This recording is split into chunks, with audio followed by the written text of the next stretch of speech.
함께 보실 말씀 베드로전서 2장 20절과 21절입니다. 20절 제가 읽고요. 21절 한 목소리로 읽겠습니다. 너희의 잘못들로 인해 매를 맞고 참으면 무슨 영광이 있겠느냐. 그러나 선을 행하다가 고난을 받고 참으면 그것은 하나님께서 기뻐하실 만한 것이 되느니라. 이를 위하여 우리가 부르심을 받았으니 그리스도도 우리를 위하여 고난을 받으시고 우리에게 한 본을 남겨놓으시어 너희로 그의 발자취를 따르게 하셨느니라. 아멘. 말씀의 제목은 우리가 부르심을 받은 이유라는 제목으로 말씀을 드리겠습니다. 이 세상에 이유가 없이 행해지는 일은 하나도 없습니다.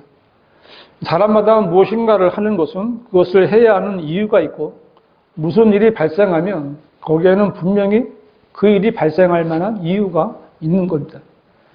그런데 어떤 일은 정말 아무런 이유가 없는데도 발생한 것처럼 보이는 것도 있습니다. 그것이 좋은 일이면 상관이 없겠지만 이유가 없이 나쁜 일이 연속되면 그 사람은 고난에 빠지게 되는 겁니다. 그러나 그런 일 역시 그런 일이 생길 만한 이유가 있는 겁니다. 성경에 나오는 한 예가 욥의 고난입니다. 욥은 하나님께서 말씀하시기를 그는 온전하고 정직하며 하나님을 두려워하고 악을 피하는 사람이다 라고 하나님께서 말씀하셨어요. 욥은 부자였고요. 아들이 7, 딸이 3 이렇게 있었어요. 하나님께서 욥의 소유를 사탄에게 맡기셨어요. 이렇게 해서 욥의 고난이 시작되는 겁니다.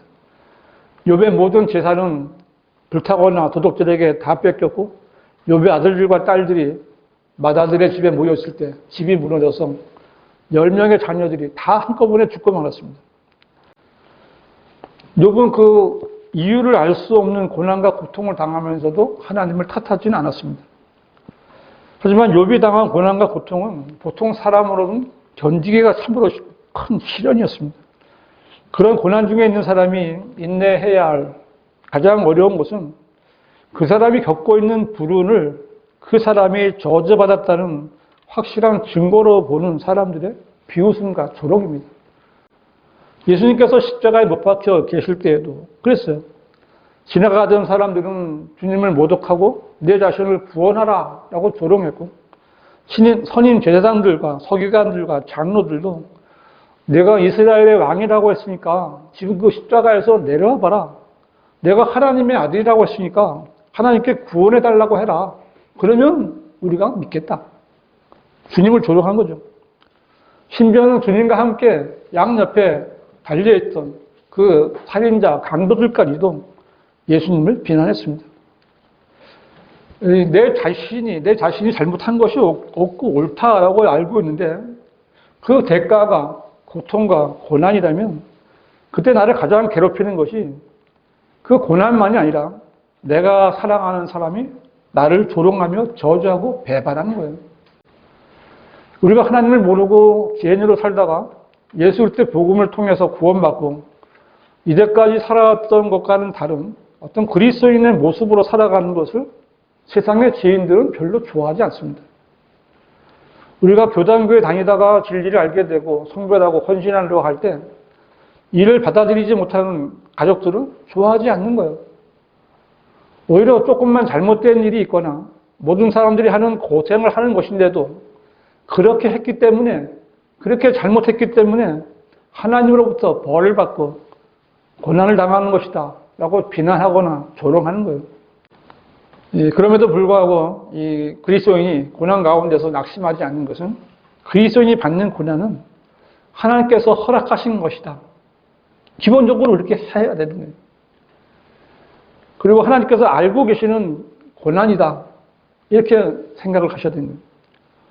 그래서 그리스도인은 이유가 없는 고난이 있거나 예상하지 못했던 일이 발생했을 때 놀라고 두려워하기보다는 담대함과 확신을 가지고 주님께 나가서 주님의 도우심을 바라야 되는 거예요. 또한 다른 그리스도인들이 고난을 당하고 고통 가운데 있을 때는 스스로 판단하여 비난하고 조롱하기보다는 하나님의 뜻을 찾고 위로하며 도울 수 있는 일을 찾아서 서로 도와줘야 되는 거예요. 이것이 고난 가운데 있거나 어려운 처지에 있는 모든 그리스도인들의 대처 방법이에요.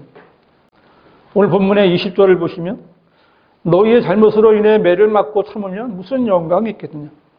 그러나 선을 행하다가 고난을 받고 참으면 그것은 하나님께서 기뻐하실 만한 것이 되느니라 라고 말씀했는데, 이 말씀은 모든 사람에게는 고난이 있다는 사실을 확증하는 거예요. 그리스도인은 이 약한 현 세상에서 그리스도인이기 때문에 받는 고난이 있기 마련이고, 그때 그 고난을 이겨내면 하나님께서는 그 성도의 고난을 통하여 영광을 받으시는 겁니다. 그리고 그것을 확증하시기 위해서 예수 그리스도께서 우리를 위하여 고난을 받으시고 우리에게 한 본을 남겨 놓으셔서 우리로 그분의 발자취를 따르게 하셨다라고 말씀하고 있습니다. 그리스도인 가운데 고난이 없는 사람은 한 사람도 없습니다. 그래서 우리가 고난을 받는다면 내 잘못으로 인한 고난을 자초하지 말고 주님의 발자취를 따라 받는 그런 고난을 이겨냄으로써 하나님을 기쁘시게 해드리는 성도들이 되시기를 바랍니다. 우리가 부르심을 받은 이유, 첫 번째, 고난을 받기 위해서 부름을 받았습니다. 오늘 베드로전서 2장을 봤는데 4장을 한번 보시겠습니다. 4장 12절, 13절. 사랑하는 자들아, 너희를 연단시키려는 불같은 시련에 관하여 너희에게 어떤 이상한 일이 일어나는 것처럼 이상하게 여기지 말고 도리어 너희가 그리스도의 고난에 참여하는 자들이 되는 것이니 즐거워하라. 이는 그의 영광이 나타나실 때 너희도 큰 기쁨으로 즐거워하게 하려 함이니라고 공고의 말씀인데요. 하나님께서 우리를 고난받게 하기 위하여 부르셨다. 이것은 이상한 일이 아니라는 거예요. 그러나 이것은 그리스도인이라면 반드시 통과해야 하는 고난이기에 이상한 것이 아니에요. 왜냐하면 그리스도인은 이스라엘 백성들이 이집트에서 나와 그 가나안 땅에 들어가기 위해 광야를 가야 했던 것처럼 주님이 오실 때까지 이 세상을 통과해야 하는 거예요. 그리스도인이 받는 고난은 때로는 불같은 시련으로 나타나기 때문에 참으로 견뎌내기가 어려운 고난일 때도 있습니다. 그러나 그 고난의 궁극적인 목적은 연단을 통하여 순수한 믿음을 지킨 신실한 그리스도인으로 발견되는 거예요. 그리스도인의 고난은 그리스도께서 영광 중에 다시 오실 때 큰 기쁨으로 즐거워하게 함에 있다는 것을 잊지 말아야 돼요. 대장장이가 쇠붙이를 가지고 어떤 물건을 만들기 위해서는 제일 먼저 불에 달궈져야 되는 거예요. 그 다음에 망치질을 해야 되는 거예요. 그리스도인도 마찬가지예요. 하나님께서 어떤 성도를 그 목적에 맞게 만들어 쓰시기 위해서는 그 사람에게는 불같은 시련이 있어야 되고 망치질이 있어야 되는 거예요. 이게 만들어져야 되는 겁니다. 이것이 하나님의 방법인 거예요. 풀무와 용광로는 정화시키는 과정이죠. 하나님께서 우리의 삶 가운데 생긴 그런 찌꺼기들을 걷어내기 위해서는 풀무질도 해야 되고 용광로를 사용하시는 겁니다. 우리가 주님을 섬기는데 불필요한 것을 제거해야만 순수한 것들로 만들어지기 때문에 그렇습니다. 하나님은 우리를 구원하시되 우리의 안식과 평안만이 아닌 그 무엇을 위하여 구원하신 겁니다. 그냥 구원받은 것으로 평안하게 해주시기 위해서 우리를 구원해 주신 것이 아니에요. 하나님께서는 그리스도인들이 주님을 효과적으로 섬기기를 원하시는 겁니다. 그러므로 하나님께서는 시련과 고난이라는 수단을 통해서 성도들을 단련시키는 거예요. 하나님께서는 그리스도인의 마음을 질병이나 슬픔이나 또 외로움이나 사별, 고통이나 가난 이런 시련으로 단련시키시는 거예요. 아브라함이 100세에 얻은 아들을 이삭을 위해서 그는 하갈과 이스마엘을 쫓아내야 됐어요. 그리고 아브라함은 그 하나밖에 안 남은 독자 이삭을 하나님께서 지시하신 산에 가서 번제로 드리라. 그걸 해야 됐어요. 그 시련을 이겨내야 됐던 거예요. 에스겔은 저녁에 아내가 죽었어요. 근데 하나님께서는 그에게 울지도 말라. 그러면서 너는 내가 시키는 일을 해라. 그 일을 행해야 됐어요. 요한은 나이가 90이 넘어서 판모섬에 갇혔고요. 바울은 하영대에 묶였고, 다니엘은 사자굴에 던져졌고, 다니엘의 세 친구 사드락과 메삭과 아벳느고는 글자 그대로 용광로에 들어갔다가 그야말로 정금으로 경령되어 나왔습니다. 고난이 없으면 영광이 없는 겁니다. 용광로를 지나치기까지는 자신 안에 얼마나 많은 불순물이 있는지 잘 몰라요. 금과 은같이 순수한 그리스도인의 인품을 만들어내기 위해서는 불같은 시련이 필요한 겁니다. 이 고난은 종종 위대한 목자이신 주님께서 그분의 방황하는 양들을 집으로 데려오시기 위해서 사용하는 방법이에요. 양치기 개가 사납게 짖으면서 길을 잃은 양을 무리로 몰아가시지 주님은 뭐예요? 지팡이나 막대기가 있는 거예요. 막대기는 치는 거예요. 이 탕자는 아버지의 재산을 다 날리고 큰 기근이 들어서 궁핍하게 되자 더부살이를 하게 되는데 이 돼지에게 주는 그 곡식 껍질조차 못 먹는 거예요. 굶어 죽을 지경이 되니까 그 배고픈 고난은 그를 아버지의 집을 생각하게 하고 그는 아버지의 집으로 돌아올 수 있는 거예요.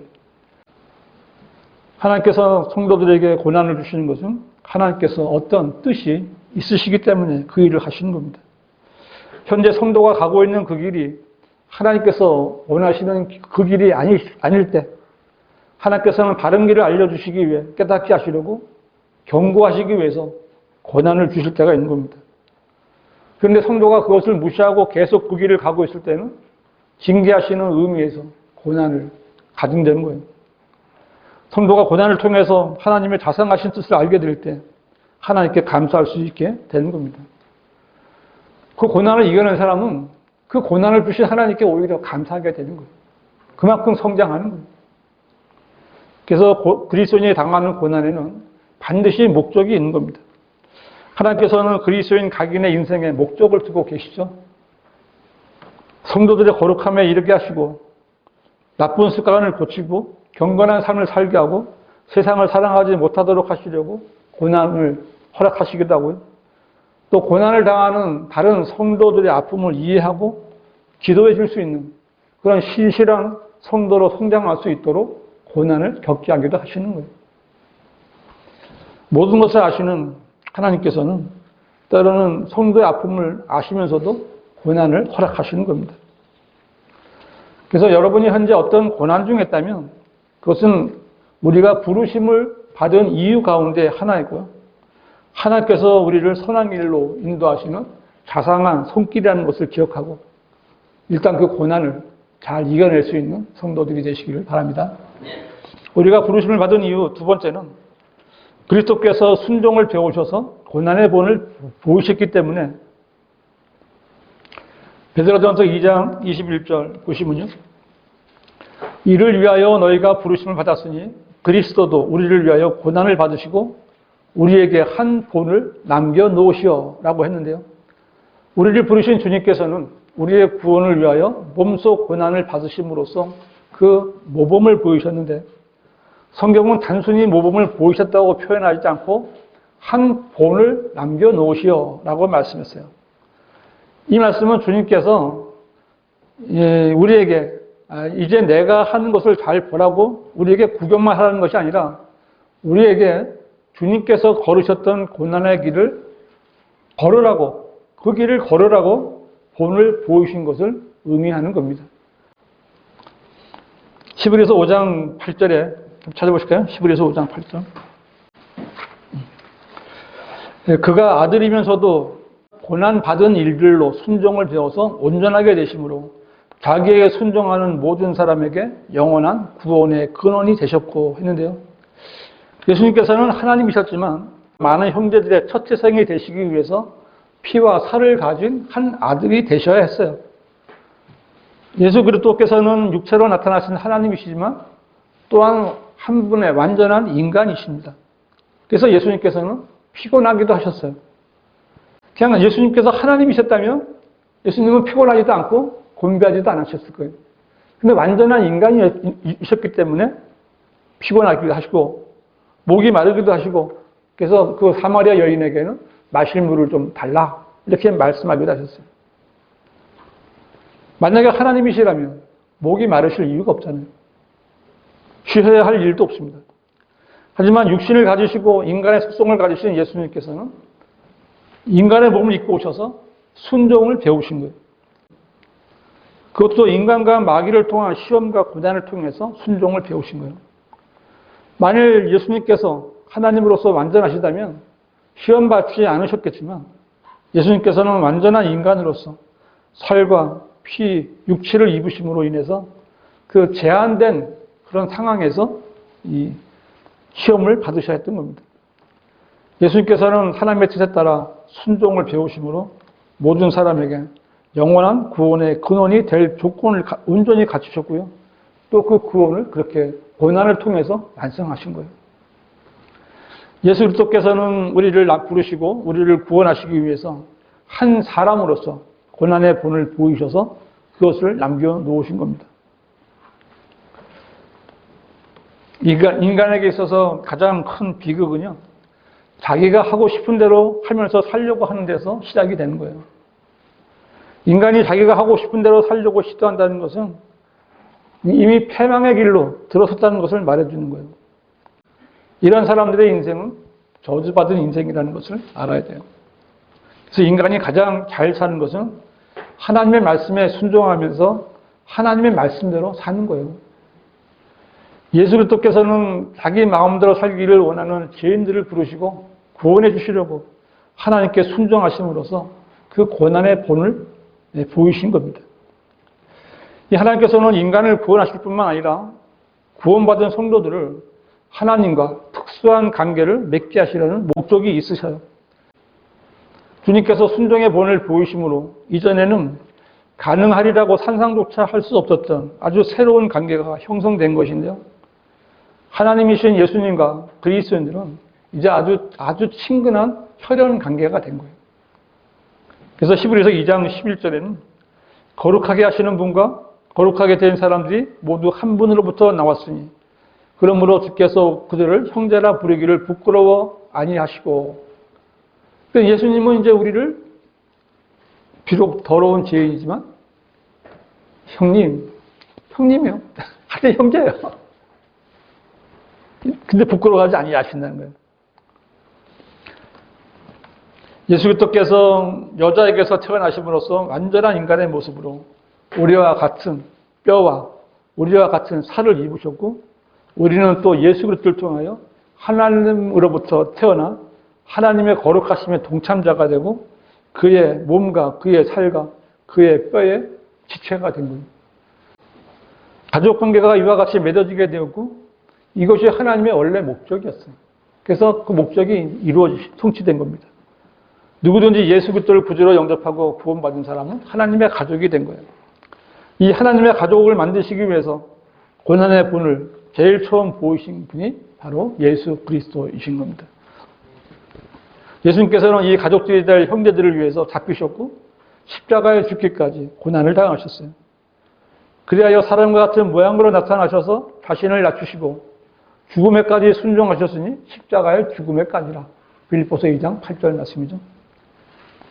주님께서는 고난의 본을 보이셨고 주님의 고난에 동참했던 바울은 디모데에게 이렇게 권면하죠. 그러므로 너는 우리 주의 증거나 그의 제수된 나를 부끄러워하지 말고 하나님의 능력에 따라 복음을 위하여 고난의 동참자가 되라 라고 권면했습니다. 이 권면은 디모데만이 아니라 우리 모두에게 해당되는 말씀이에요. 예수 그리스도께서 우리에게 남겨놓으신 고난의 본을 따라 주 하나님을 섬기는 데서 발생하는 그 어떤 고난도 피하지 않고 주님이 통치하실 때 주님과 함께 영광을 누릴 수 있는 성도들이 되시기를 바랍니다. 주님이 우리를 부르신 이유, 우리가 부르심을 받은 이유, 세 번째로 주님이 앞서가신 고난의 발자취를 따르게 하기 위해서입니다. 베드로전서 2장 21절 다시 보겠습니다. 이를 위하여 너희가 부르심을 받았으니 그리스도도 우리를 위하여 고난을 받으시고 우리에게 한 본을 남겨놓으시오 너희로 그의 발자취를 따르게 하셨느니라 했습니다. 그 예수 그리스도께서 우리를 부르시고 구원해 주신 것은 우리가 구원받고 그 자리에 머물러 있으라는 것이 아니라 주님이 앞서가신 그 고난의 발자취를 따르게 하려는 것이다 라고 말씀하고 있죠. 이 말씀대로 한다면 그리스도인이 이미 고난의 발자취를 따라가기로 정해져 있는 거예요. 죄인이었던 우리가 그리스도를 영접하는 순간부터 하나님의 아들들로서 살아가야 하기 때문에 하나님께서는 그분의 자녀들을 연단하시는 거예요. 그리스도인을 연단하시는 하나님의 손길은 영광의 상속자가 될 준비를 갖추게 하는 과정이에요. 이 연단은 우리가 생을 마감할 때 또는 우리가 주와 만나기 위하여 구름 쪽으로 끌려 올라갈 때까지 평생 동안 계속되는 과정이고요. 한시도 쉬지 않고 매일 매 순간마다 계속되는 거예요. 매를 맞고 있구나 라고 눈치채지는 못하더라도 하나님께서는 연단을 쉬지 않고 계시고요. 그것은 불같은 시련이나 고난으로 나타날 때도 있는 거예요. 지금도 성도들에 대한 하나님의 연단은 계속되고 있고요.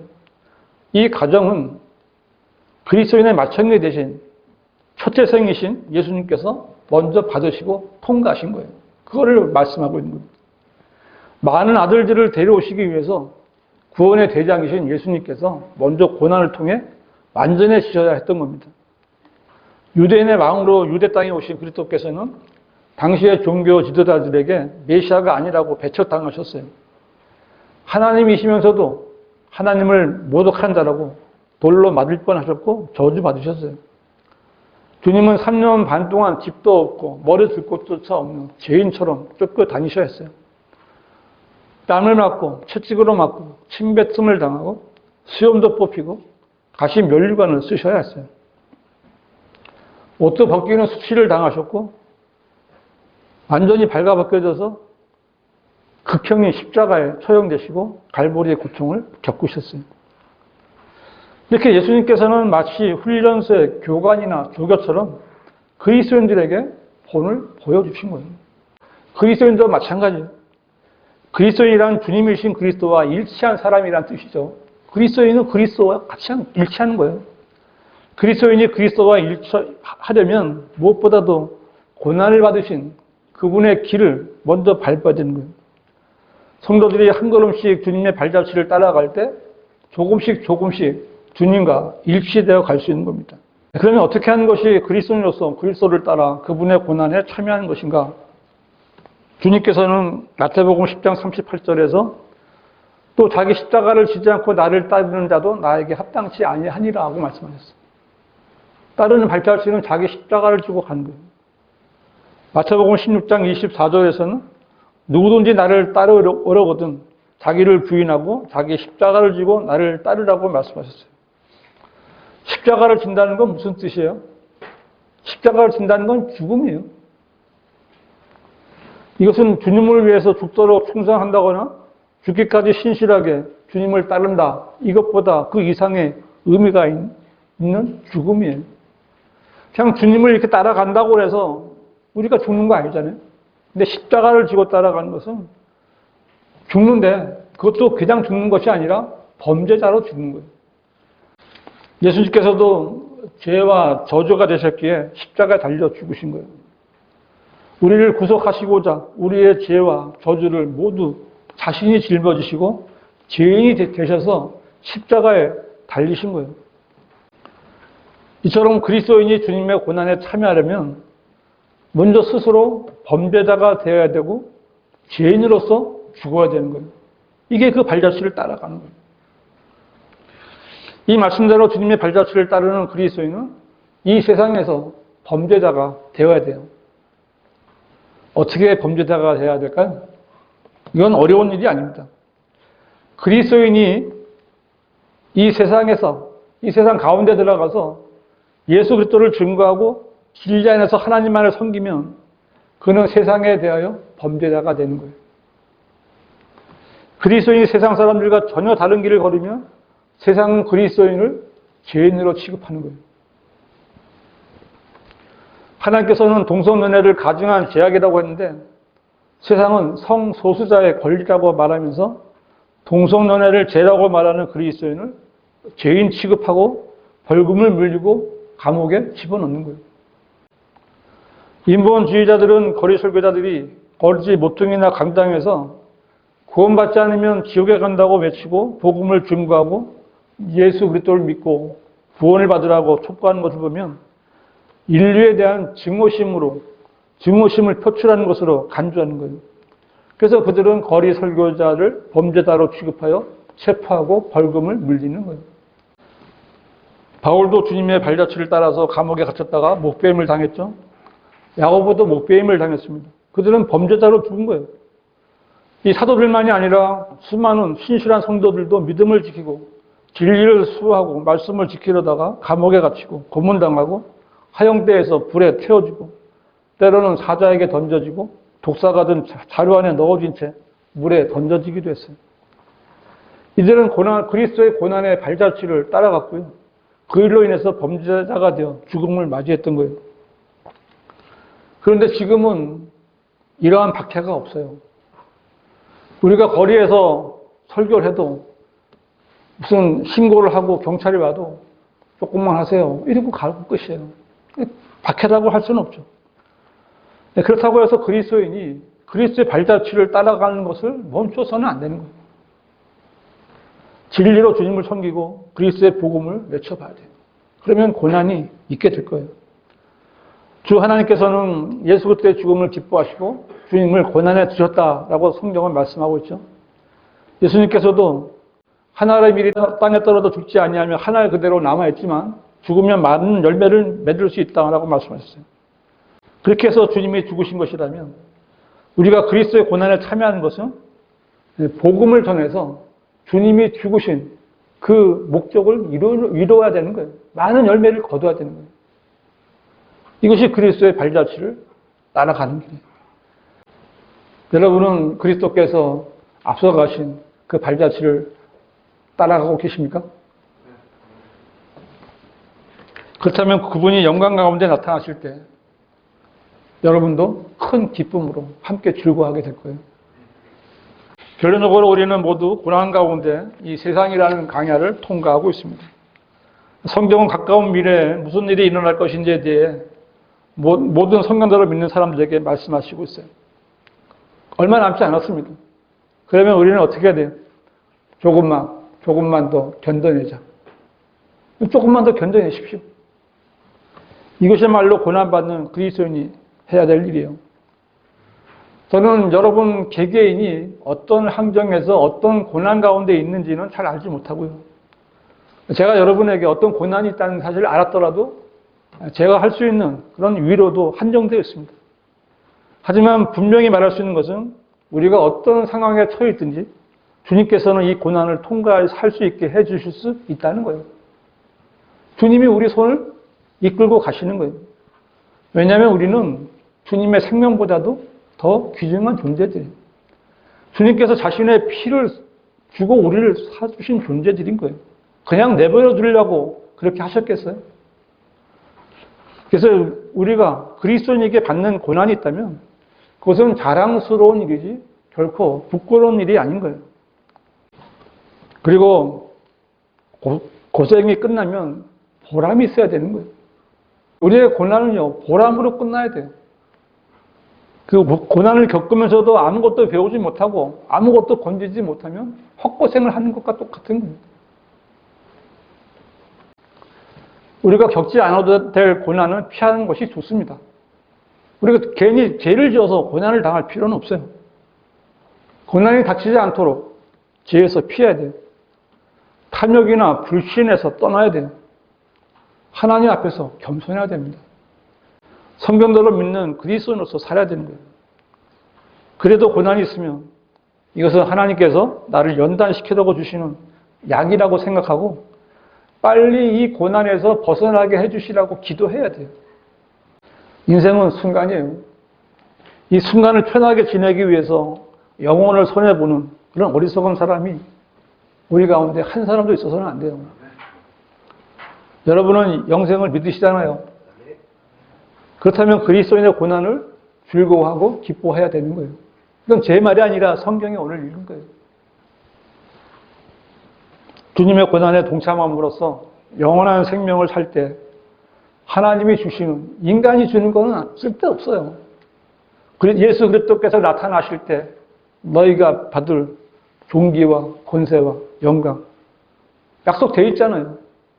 주님이 주시는 존귀와 권세와 영광을 영원 무궁토록 누리는 성도들이 되시기를 바랍니다.